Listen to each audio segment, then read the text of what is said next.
청와대 박수현 국민소통수석이 지난 14일 문재인 정부의 청년 정책은 역대 정부와 대비했을 때 일자리 정책을 포괄해 청년의 삶 전반을 보듬는 보편적 포괄적 정책으로 전환했다는 낯뜨거운 자화자찬을 했습니다.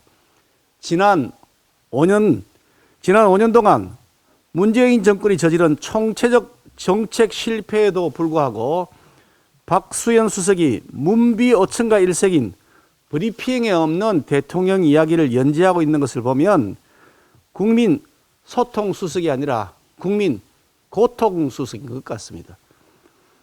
박 수석은 지난 7월 청해부대 집단 감염 사태 당시 사과하기는커녕 도리어 누구도 생각하지 못했던 비행기 2대를 문 대통령께서 보내서 후송했다는 참으로 생뚱맞은 자화자찬으로 국민 염장을 질렀습니다.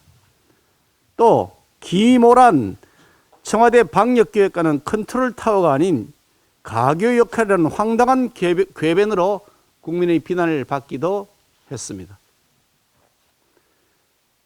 제대로 된 정권이라면 진작 경질했어야 마땅한 인물입니다.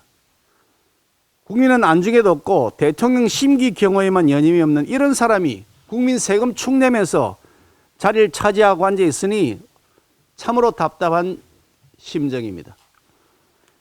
박 수석의 이와 같은 자화자찬은 실제와는 전혀 달리 지금 대한민국 청년들의 삶이 하루하루가 생존을 위한 전쟁이라는 사실을 외면하고 있는 것입니다. 올해 상반기 30세 미만 청년들의 체감 경제 고통 지수는 전 연령대 가운데 가장 높게 나타났을 뿐만 아니라 2015년 집계 이래 최악인 것으로 조사되었습니다. 또한 20대 이하 체감 실업률은 무려 25.4%이며 개인 사업자 폐업률은 지난해 기준 무려 20%에 달한다고 합니다. 20대 이하 가구주의 자산 대비 부채 비율도 지난해 32.5%로 높게 나타났습니다.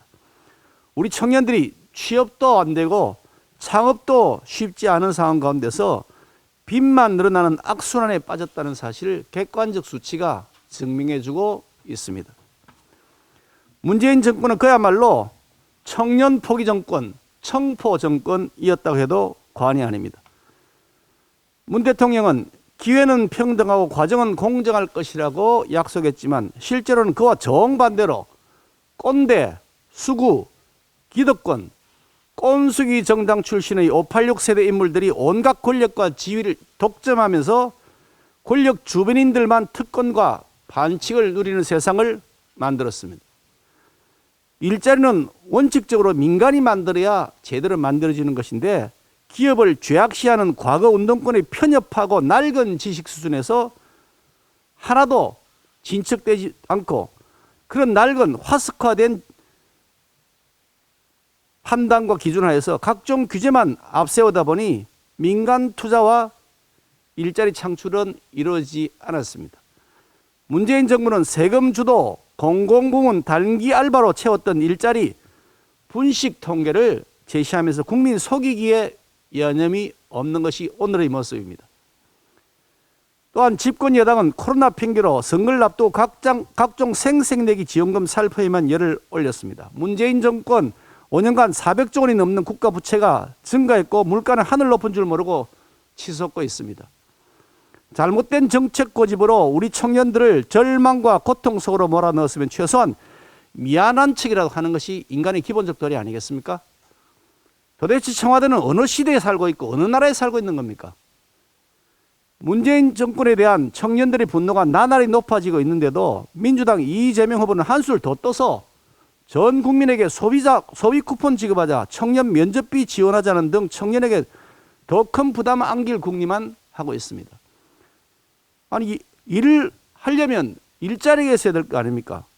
면접 보러 갈 일자리가 있어야 면접 준비도 할 수 있는 것도 아닙니까? 당장 청년들에게 돈 몇 푼 쥐어준다고 일자리가 생기지도 않는 것이고 청년의 미래가 보장되지도 않는다는 사실을 누구보다 우리 청년들이 잘 알고 있습니다.